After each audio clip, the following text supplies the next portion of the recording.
আসসালামু আলাইকুম গাইস, আজকে আমি আপনাদের সাথে ভ্যান কলার কাটিং ও সেলাই শেয়ার করছি। তো আমি খুব সহজ নিয়মে দেখাচ্ছি আপনাদেরকে। তো আমি প্রথমে কলারের জন্য পেস্টিং পেপার কেটে নিচ্ছি। তো 12 ইঞ্চি পরিমাণ নিয়েছি আমি। এরপর এটাকে মাঝামাঝি একটা ভাঁজ দিলাম। তারপরে এইভাবে আমি কেটে নিচ্ছি সাইড থেকে রাউন্ড করে। তো আমার কলারটা কাটিং শেষ। এটা চড়া আছে 1 ইঞ্চি 2 সুতা পরিমাণ। তো আমি এখন একটা ফ্যাব্রিকের উপর এটাকে আয়রন করে নিয়েছি। তারপর আমি সমান করে কেটে নিচ্ছি এটাকে। তো আমি এখন সাইড থেকে এভাবে একবার ফোল্ড করে প্রথমে সেলাই দিয়ে আটকে নিচ্ছি। তারপর আমি এভাবে আরেকটা ভাঁজ দিলাম। ভাঁজ দিয়ে রাউন্ড যে অংশটা আছে ওখান থেকে সেলাই দিয়ে স্টার্ট করেছি। তো এভাবে সেলাইটা শেষ করতে হবে।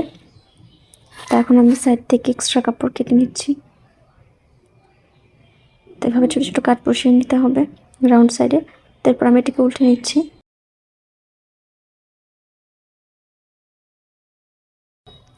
উল্টানো হয়ে গেলে এই জায়গা থেকে একটা চাপ সেলাই বসিয়ে নিতে হবে। তো আমি একটা চাপ সেলাই বসিয়ে নিচ্ছি।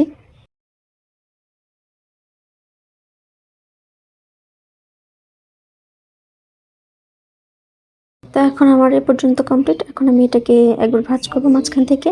ভাঁজ করে মিডল পয়েন্ট বরাবর একটা কাট বসিয়ে নিয়েছি। এখন সাইড থেকে যে বাইরের কাপড়টা আছে ওটাতে আমি মার্ক করে নিয়েছি। তো আমি জামারও গলার মাঝে মার্ক করে নিয়েছি। গলার কাপড়টাকে আমি উল্টো সাইডে রেখেছি। রেখে এভাবে মাঝখান থেকে ধরে কলারটাকে সেলাই করে দিচ্ছি। তো প্রথমে মাঝখান থেকে শুরু করে এক সাইডে শেষ করেছি। এখন আমি অন্য সাইডে সেলাই দিচ্ছি।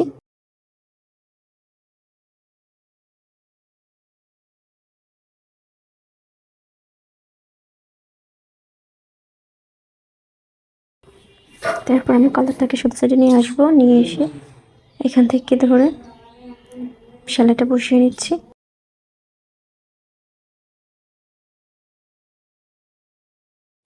তো সেলাইটা দেওয়ার সাথে সাথে কলারটা রেডি হয়ে যাবে। তো দেখতে পাচ্ছেন সুন্দর কালারটি তৈরি হয়ে গেছে। তো ভিডিওটি ভালো লাগলে লাইক কমেন্ট শেয়ার করবেন এবং আমার পেজটি ফলো করে দেবেন।